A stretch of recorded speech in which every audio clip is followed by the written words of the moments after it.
to fear them, to stay away, to run, to survive. But what if fear isn't the enemy? What if it's the fuel? What if fear is the reason we move forward? Sharks don't just hunt. They drive us, push us, remind us we're alive. This isn't a book about sharks. It's a book about you, about the fear you need to become unstoppable. The shark is your fear, and it's coming either way. So why not bring your own? Dive in, chase it, let it chase you, and become everything you were meant to be.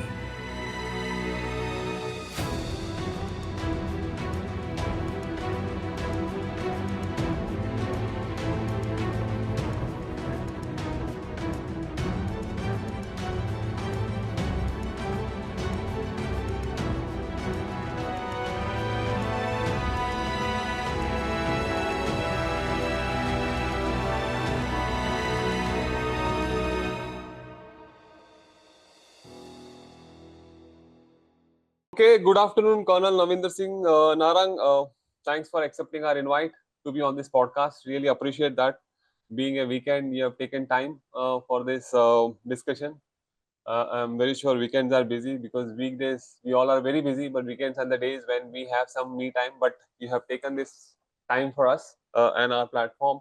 I'm very sure our viewers will be happy to see you here. Okay, so to introduce you, Colonel Saab, you are a veteran in armed forces and now an expert in this facilities management domain. I'm very sure my audience will have a lot of things to learn from you, and also from your latest book, Bring Your Own Shark, right? So before we start, Colonel, why don't you give us a small intro about yourself? Okay. Thank you, Wilson. And it has been a pleasure to know you all this while.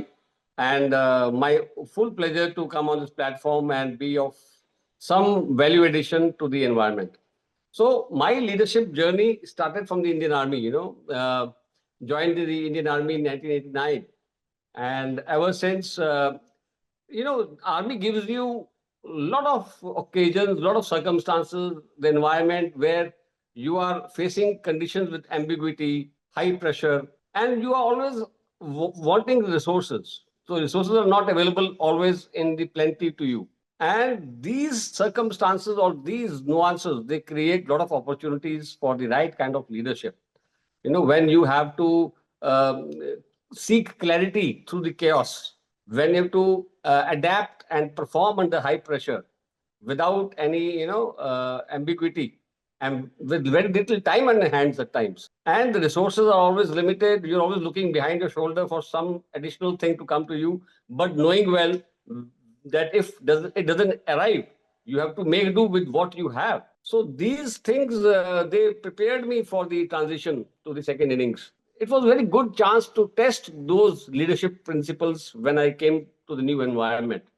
And why I wanted to come to the civil street is also because I had my taste of the military environment, and there was always something which beckoned me towards the civil environment.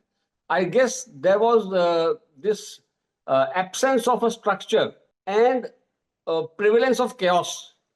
I wanted to see how much chaotic the environment can get and how much clarity and value add that I can bring in from my armed forces experience. And that has been a great journey here. Great, very thoughtful. And if I have to really ask you, what does leadership in facilities management mean to you today, especially handling large-scale operations across geographies? Yeah. So, having been in the facility management industry, especially in the FM sector and the banking sector, so it has been a very fruitful journey. There was always ambiguity towards the continuity, user comfort. You had to carry out sustainability compliance, always take everything along. And in the midst of that, you had to also create the value for the business teams and always be efficient as far as your resources are concerned, your costs are concerned, and provide value to the whole business. So in that, at times things don't go right also, and you have to be ready as a leader to stand in front and share the load. And also, when you have to scale up the operations, you have to take the team along. Number one, you have to have all stakeholders along. You have to create SOPs which will function even when you are not around. You have to have a monitoring mechanism. You have to use technology, whatever is available, to the best of its capability. More so, you have to evolve that human element of the leadership amongst the stakeholders, amongst the vendors, the partners, and among your teams.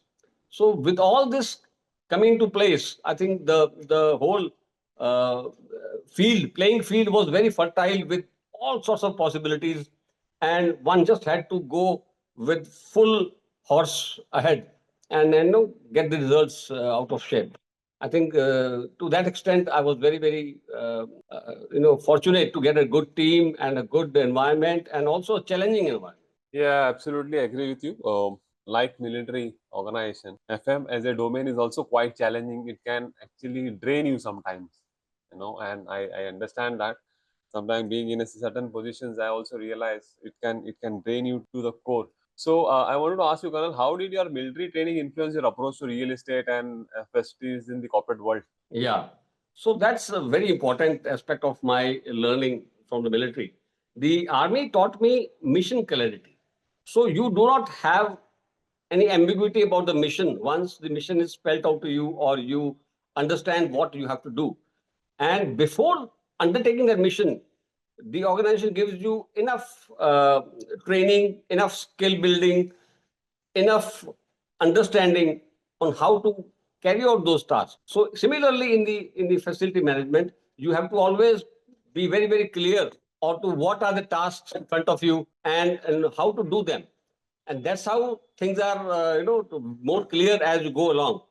Similarly, in the army, you have resourcefulness with you. In any kind of situation, you can adapt to that situation. You can find new ways to do a problem. Similarly, in the FM world, whether it's AC gone bad, or too many people suddenly turning up on one fine day to work, and the work sessions are not ready, or there's some project delays. So we always have to be on our toes and get things ready, no whatever come may. And the third part, which I learned from the military, was accountability. So once you undertake a job as a leader, everything stops with you. The buck stops there, and you cannot thereafter, point fingers at any other thing except yourself. And system gives you enough resilience, enough capability to handle these things if you are aware, if you are mindful, and if you are using all your resources properly. So whether it's managing complex rollouts or navigating multi-vendor environments, the SOP mindset also helps you. So in the army, you always deal things with your SOPs more often than not. Of course, exceptions can be there, but more of your work is channelized through SOPs, which makes it very smooth, very less cumbersome, and easy to navigate, to be able to develop the capacity for those emergencies. Otherwise, if you do everything in a unplanned manner, where will you get time for to handle those emergencies? So I think that's a very, very great opportunity I had to learn from the military, and use those things to in the FM world. Also, the last point is about human element. In the army, whatever you may have, the at the end, it's the men under you whom you have to lead, and get success in battle. Similarly, in the facility management industry, it's the ground level workers and the ground level managers, and the technicians and the plumbers and the carpenters and the vendor partners who are doing the things on ground. They are the ones to be always charged up, led well, understood for their problems, and their problems, if you can solve them, there you have won the whole game. Agree, completely agree. Irrespective whichever domain you are, people and team management should be at the core. That is how. And that second important aspect is the accountability. How much do you take the accountability and responsible for? And knowing the domain, it's not an easy domain for people from outside the world.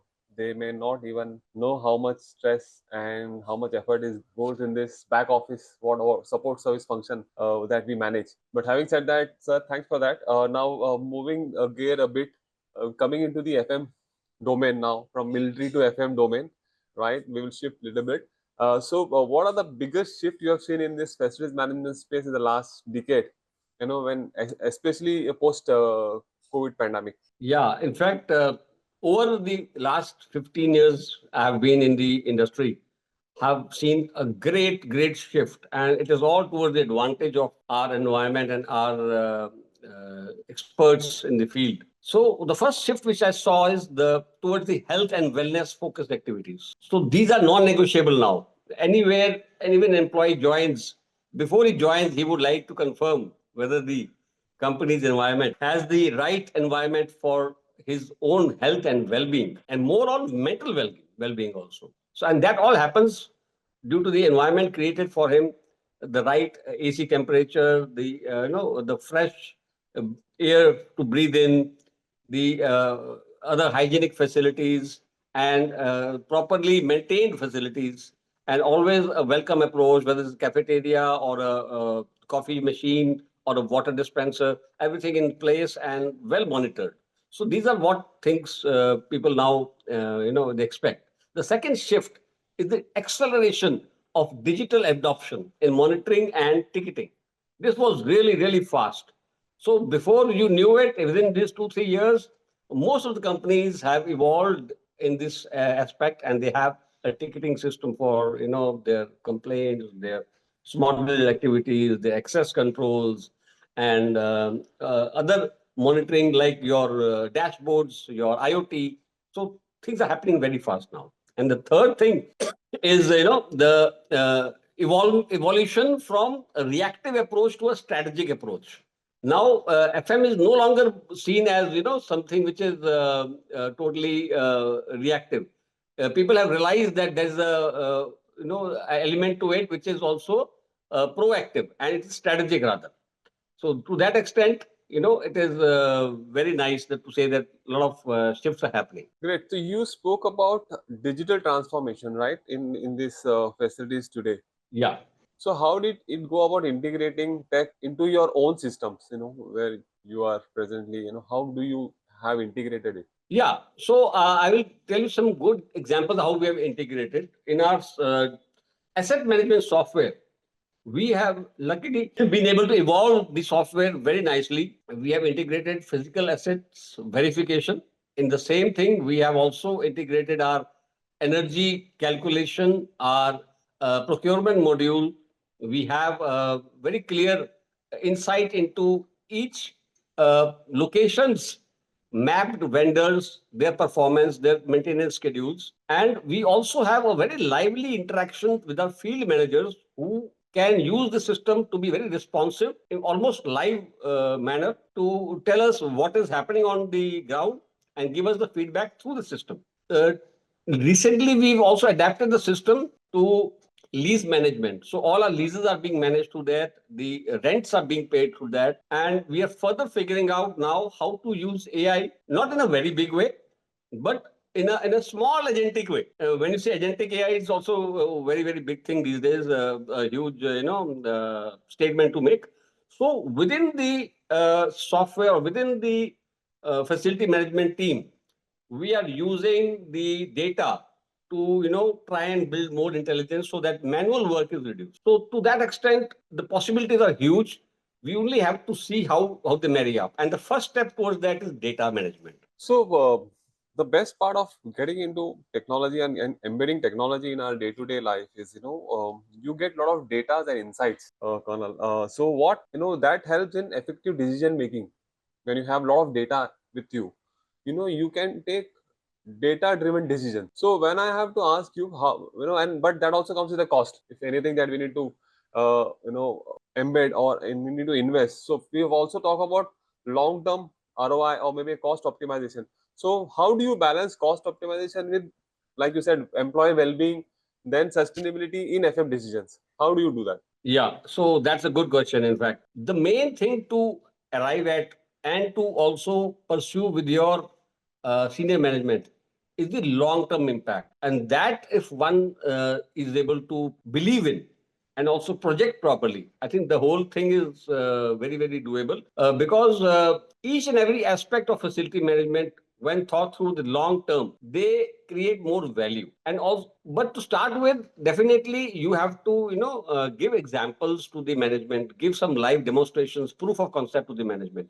So do certain things in a smaller geography or in a limited manner to show those outcomes and then get the buy-in of the business teams. It's a very smart way of projecting to the CFO or to the higher management to allot more budget once they see the value from the eyes of the business. And the best way is to get your buy-ins from the business teams towards whatever you're trying to create.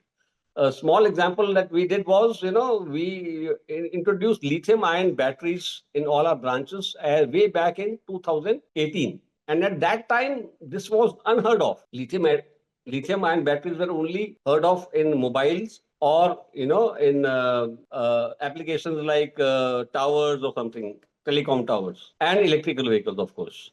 But we were the first ones to get in here because we realized by getting lithium-ion batteries, we are able to free the UPS from the confines of that electrical room. Hence, we did not need any AC. We reduced the space requirement and we put the UPS right behind the employee space. So the amount of real estate which was saved and the amount of energy which was saved, it more than made up for the higher cost of the lithium battery. So similarly, for every single approach, if you outline the higher purpose and the higher benefit, which is long term, maybe towards the health of the employees or maybe towards the ROI in itself.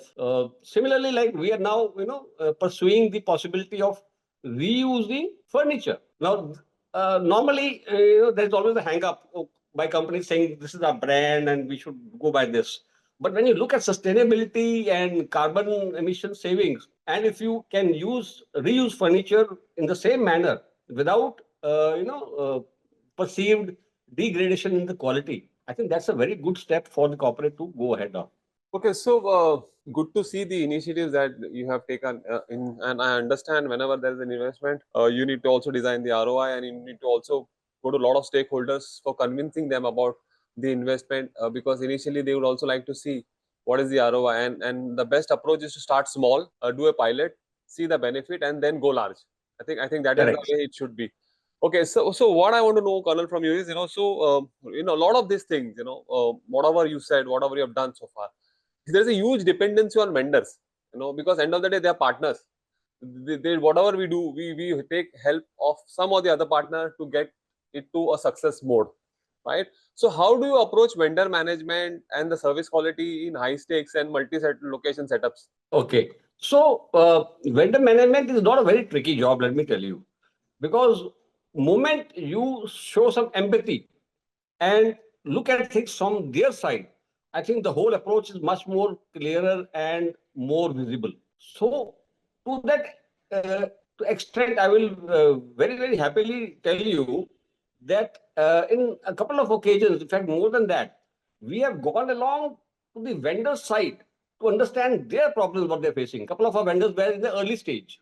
Now, it's very easy to discard such vendors saying, "Nee, uski performance theek nahi hai," and all that, and go in for a more established vendor.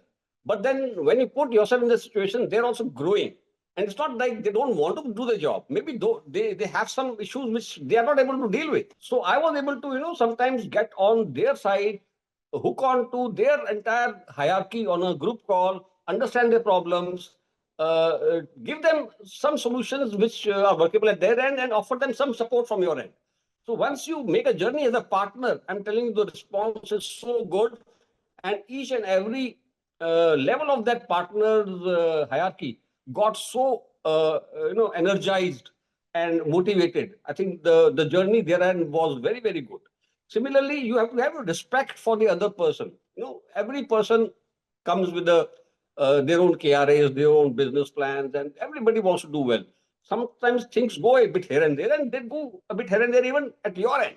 So you're not, error-free, and you're not perfect.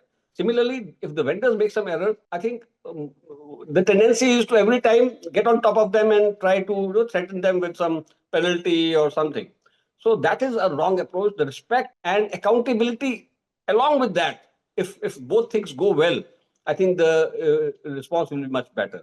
We also follow a very transparent SOP-led approach. So our SLAs are very clear, our penalty structure is very clear, and we give a couple of chances wherever we feel that the vendor is not done anything deliberately. But yes, we also have a carrot and stick policy to be very clear. And whenever things go out of hand a bit, just to get the partner in line, we sometimes enforce those penalties because they are a realization to the vendor end that things cannot be taken lightly all the while. But our important aspect is that we, with performance scorecards, with escalation matrices, and with our monitoring mechanisms, we treat them as partners and we go on long-term reliability. So that is our main concern. Great. Thanks, Colonel. Good. We spoke about team, we spoke about technology, we spoke about health, and briefly we spoke about vendor, right, in this space. Now, if I have to talk, now we have to move towards your book, which is most important topic for us.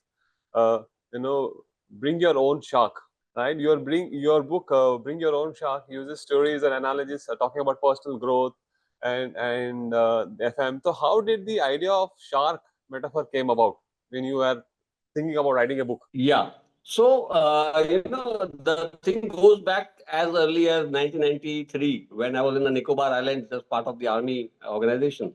And along with the Navy, we were doing a security monitoring of the islands. And one of the islands of Nicobar Island, which were Nicobar group of islands, which was a desolate island, not supposed to be occupied. We saw a fisherman's boat there. To check further, we came out of the ship into a dinghy and we went to the shore. And when we saw the fisherman's boat, we found 2 baskets full of shark fins. And that was the first time in my life that I ever seen that. And in a desolate place like the Nicobar Islands and in the Bay of Bengal, you don't expect this to happen. And then when I started putting the dots together, I could trace the whole chain from that place to maybe Japan or China, where these things would land up in somebody's bowl like a shark fin soup. Now, these are things which mankind has created to, as a historical pattern, to fight the fear of sharks. Similarly, you would have heard the tiger's claw or the rhino's horn,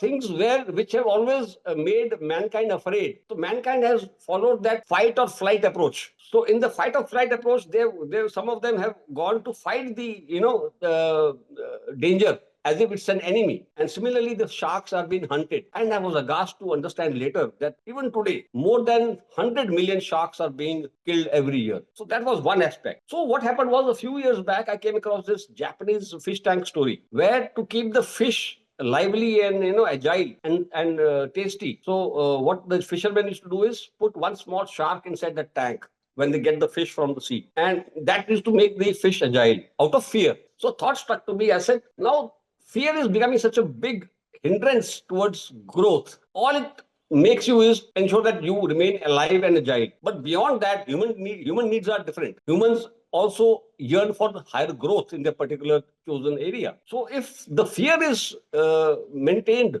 as a shark behind you, you'll only get to a certain direction.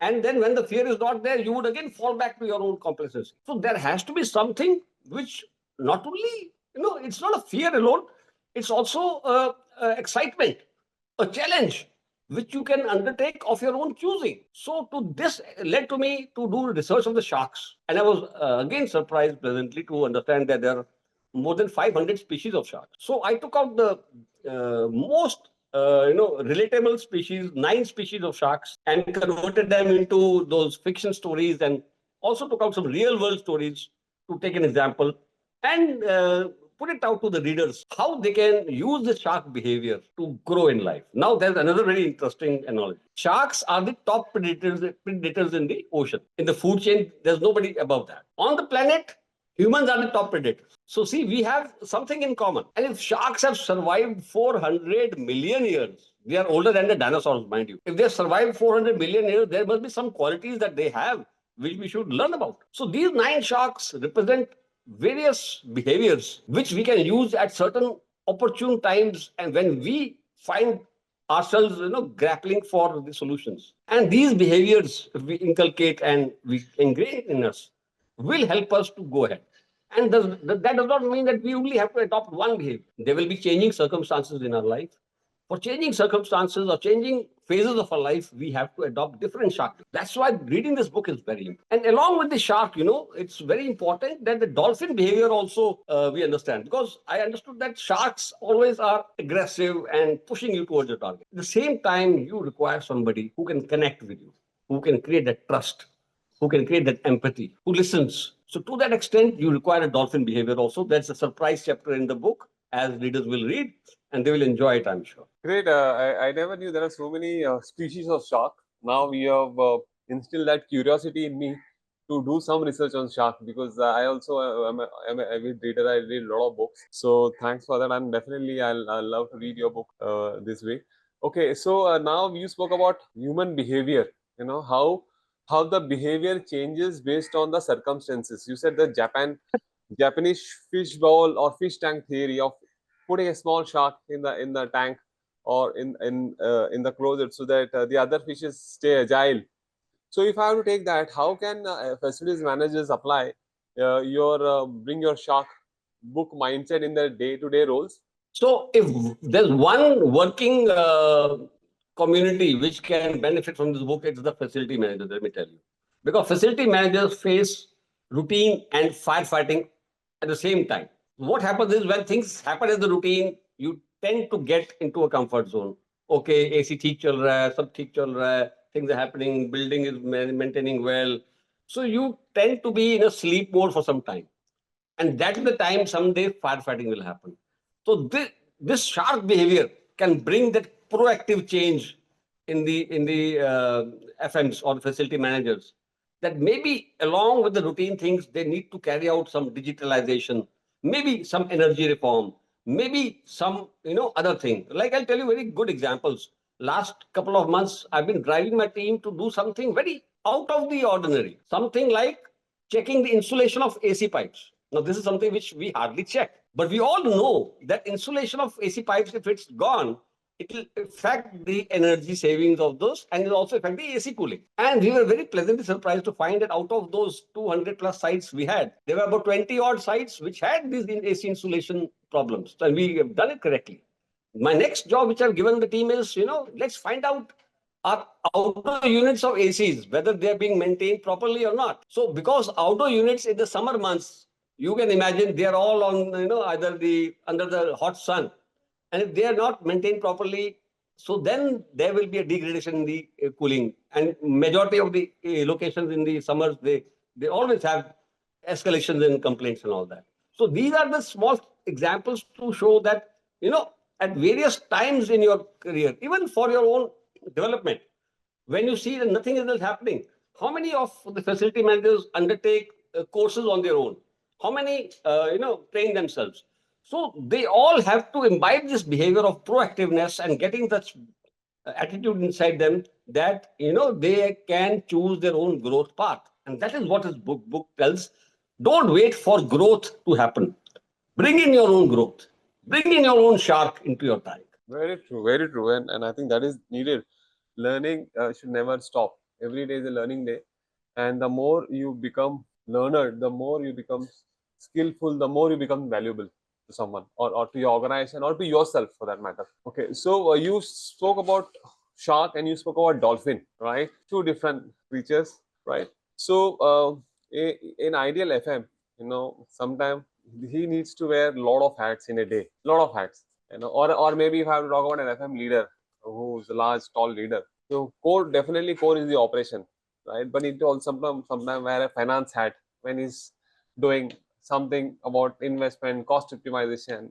Sometimes you need to wear an HR hat, because he has to manage people, right? Sometimes he need to wear a hat of a mentor or partner. So what do you say? Should a FM leader, when is the time for him to move from a dolphin to shark or shark to dolphin? What are the things that, or maybe the circumstances when it comes, he need to change roles or he need to decide? Yeah. I get what you're saying. You're very right. In fact, I was thinking while reading the book again, that what are the other things which probably I can build up if I ever write a sequel. So one of the things which I realized is that at times when you are handling a team and some of the team players are not able to get this shark behavior inside them, as a leader, you have to become their shark. They may not like it, there's always resistance to change. But I have seen if the leader is intentions are good and if he understands the requirement of the particular team player or the team players correctly, and he's always aligned with what is happening on ground, he will not go wrong in judging what that team player or the team players need. And if he becomes that particular shark for that time, that will fill the gap. For example, there are some members in the team who are a bit laggard in implementing. So for them, you have to become the Mako shark. Because Mako shark takes decisions like this. You have to be after them, give them deadlines, and tell them, okay, I want this back tomorrow. I want this back tomorrow. And you have to create an artificial fear which is for their good. And you slowly find this behavior automatically coming in, and slowly those managers will evolve and adopt this kind of shark behavior also. Similarly, at times when there are fires on all around, there has to be one sane person. So as a leader, you have to become that whale shark. And more often than not, the FM leader requires to become a whale shark because it stands for patience and persistence. So while everything, business, sales, and are happening for quick wins, you know that you cannot buy ACs every day. You cannot buy those expensive DGs every day. So your investments are very calculated and they are long term. And so you have to be very careful about them, and you have to sustain the quality, safety, and efficiency day after day. So the whale shark is one you have to constantly be. Even if when others are wanting things to happen in a particular way, you have to be very persistent and sure, because one wrong step, somebody else later would be blaming you down the line. Navinder did something like this and that's why we are suffering. So that is something to be careful about. Yeah, so you say if an ideal FM leader, if someone, the representative have to be like a whale shark, he should be a whale shark. You mean to say is that? Yeah, but of course, yes, even like dolphin behavior is very important. There are times team members who are having the personal issues, in our FM industry, people don't speak out very much. They're always because they understand the pressures which are always on, something to be done. So they always try कि चलो ठीक है, मेरा अपना काम है, मैं कल कर लूंगा, आज ये वाला काम जरूरी है. And by postponing these things, sometimes the pressure add on to the personal lives. At that time, I think the FM leader needs to have that, dolphin approach. He has to have that ability to read through the situation and understand that this guy is not, in his right frame, and I should willingly let him some space to deal with his own issues. So that kind of behavior is also very important, especially in a high pressure industry like ours. No, you're absolutely right, Colonel. Because see, you can't be holding all the decisions and powers with you. You need to empower the team. That is how, that is where the miracle happens. If you don't allow your team to take decisions, take actions, then you are stopping their learning. You are stopping their growth. So as a leader, one should always empower the team below to take decisions and actions. That is where, when people do it themselves, when people think themselves, that is where they also learn. And that is where the next level of growth comes. Good.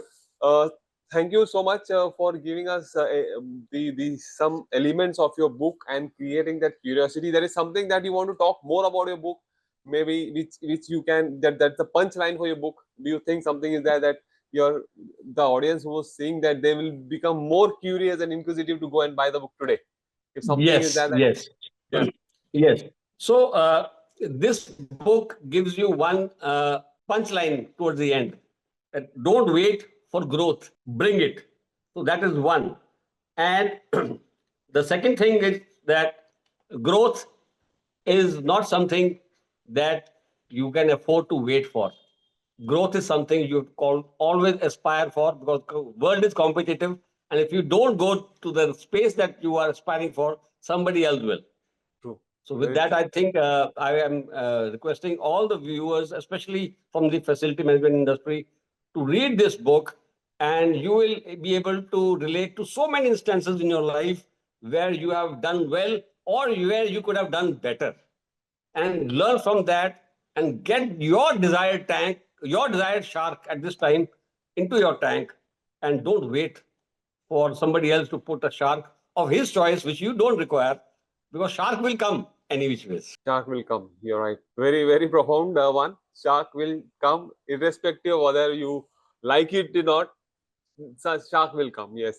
Okay, Kanal Saab, last few questions and little high level reflections and takeaways of the discussion that we had today.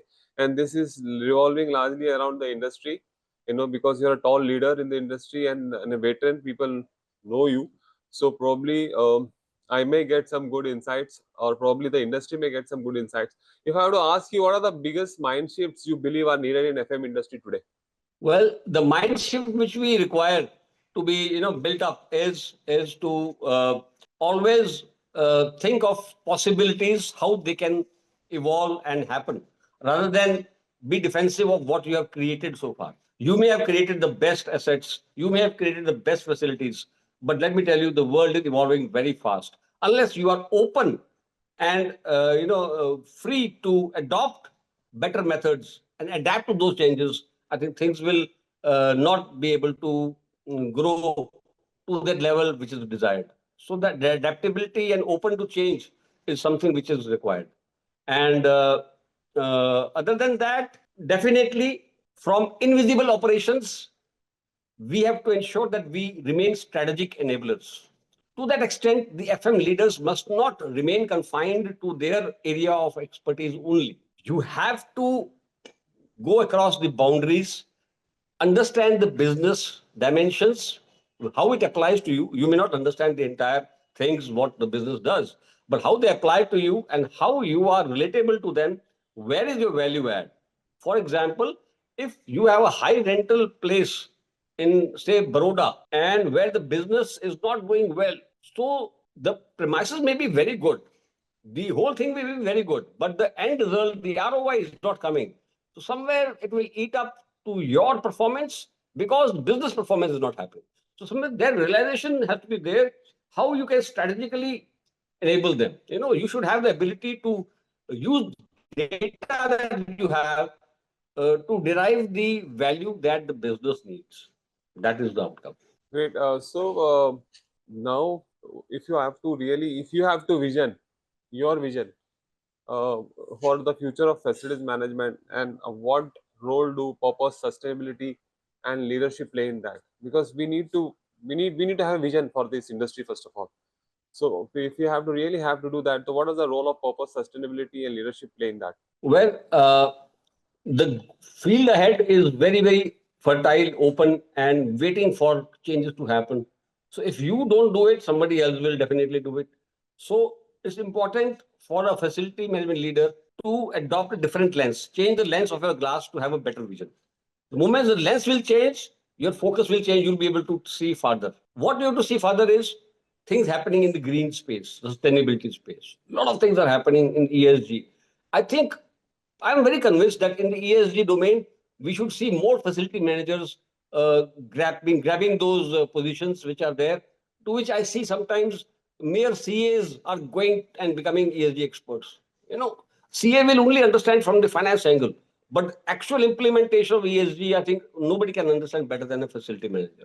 Similarly, whether it's a technical overhaul, digitalization.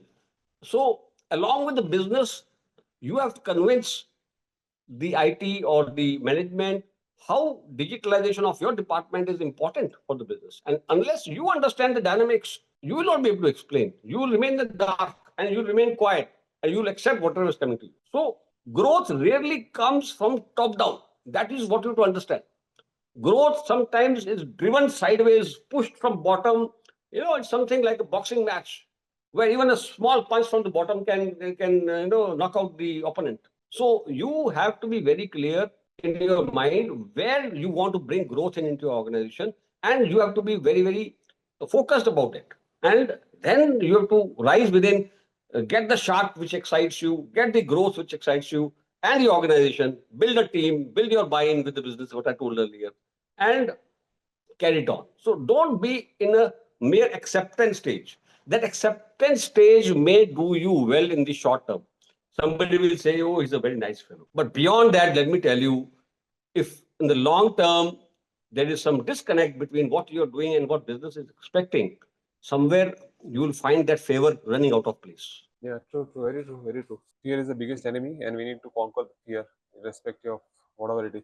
So, if Panal sir, because this industry is evolving and it will keep evolving. We started this industry as an admin industry.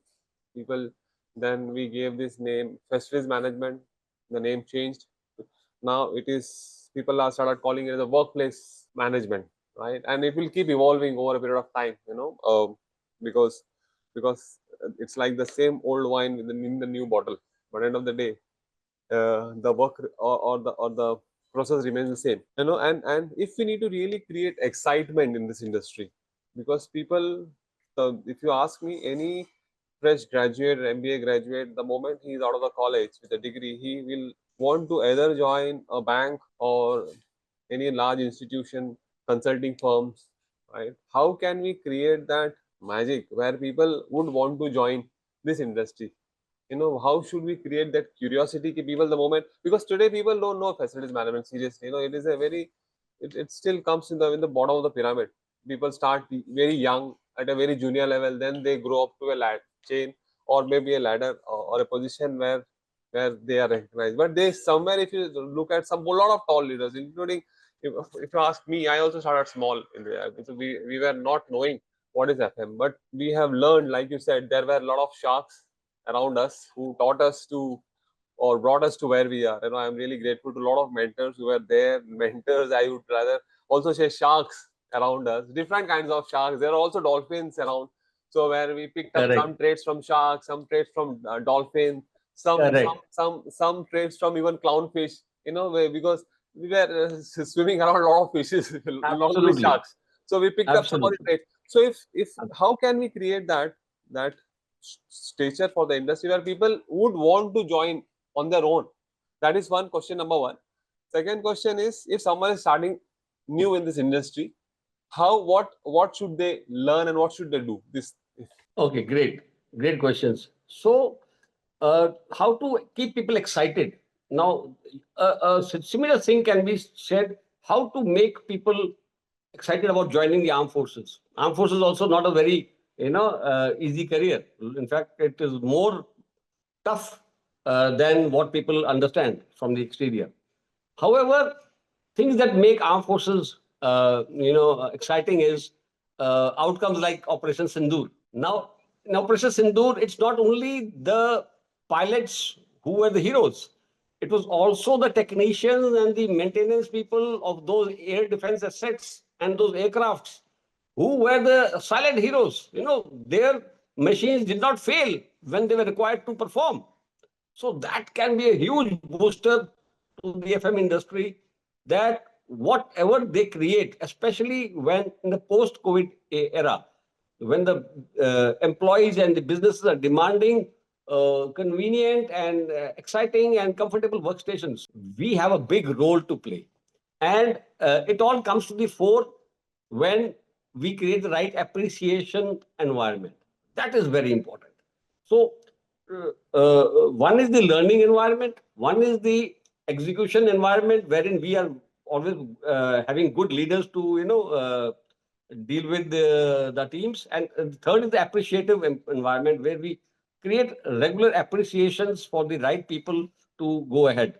And that is can be very, very nice way to inculcate this kind of a culture.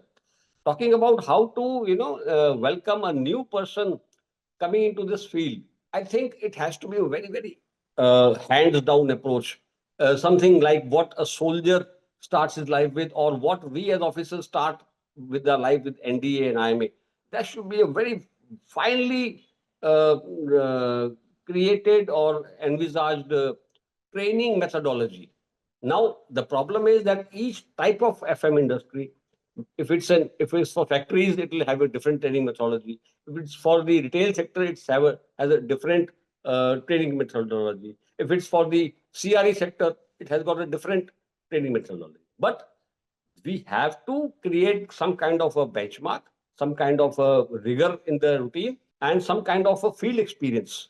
Field experience is very, very important for a person to realize how his sharpness or his thoughts can transfer onto the outcomes that it creates. If that kind of culture can be created initially, I think it'll be a great thing. And I'm sure I can see a lot of organizations starting their task here, starting their journey in the same manner, trying to work out something for the FM industry. I think things will definitely happen. Yes, I agree. Completely agree on this. And we have just 2-3 minutes left. So if I have got two personal questions for you, right? What in your entire journey, what is that one mistake that you did, which or probably you learned from that mistake, and you want to share that, it's a big learning for you. Oh, yes, definitely. I can tell you that when I joined, I was in the middle of the year.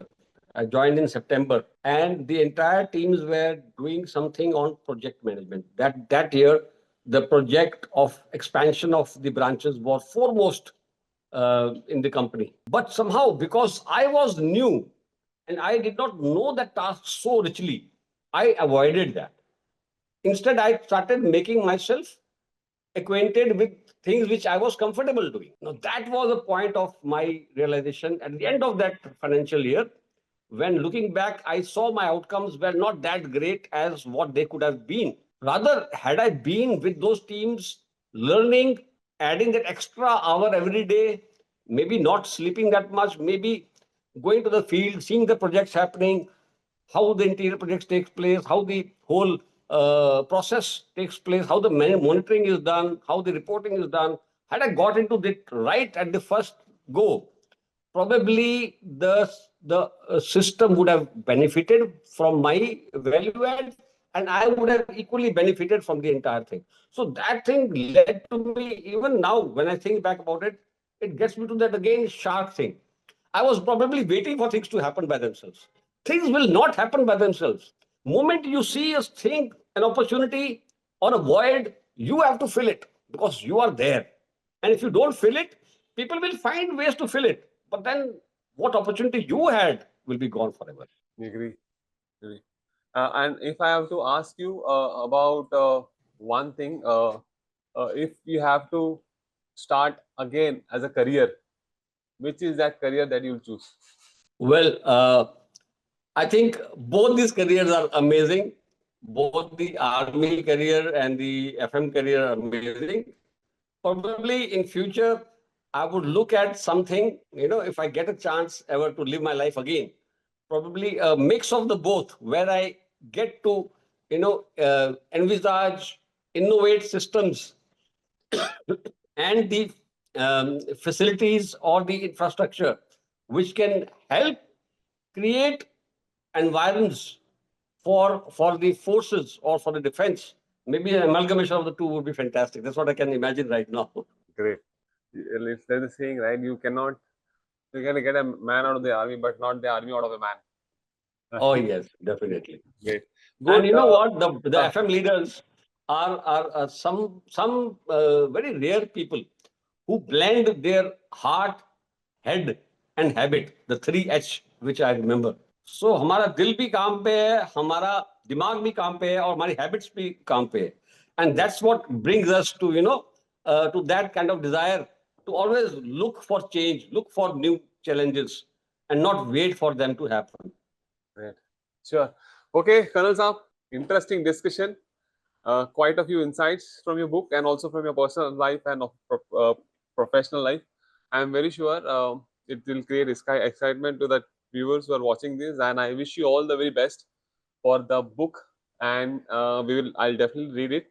And I also wish you all the best in case you want to think about writing the sequel to this book. I am very sure that's already started in your mind by now, right? So we wish you all the very best. Any last comment that you want to give to us or our viewers that you think got missed Well, out? I think grab those challenges wherever you are. Just look around you. Challenges are immense and they're always available. Just look around and grab them, whichever you feel closer to. That is one. And secondly, I wish your FMM a very, very glorious innings which you have started. And I'm sure with your leadership, you will really drive it very well, and the entire environment will benefit. Thank you so much, sir, and all the very best. And you have a great weekend, right? We'll catch up next week. Thank you. Thank you so much.